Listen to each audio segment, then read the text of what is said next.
Crisis. Environmental disaster looms as dredging in Montego Bay Harbor threatens coral reefs in the tourism capital.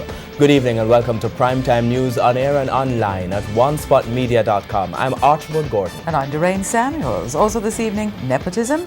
A parliamentary committee raises questions about why Nessol paid a company without a contract. We'll do better. The government plans improved communications to help ease traffic woes in Kingston. Reinstated. Most Calabar students expelled for underperformance now back at school. Remembering Gilbert, 30 years on, Jamaicans reflect as 4 storm systems gather in the Atlantic. We'll have more on them in the weather report.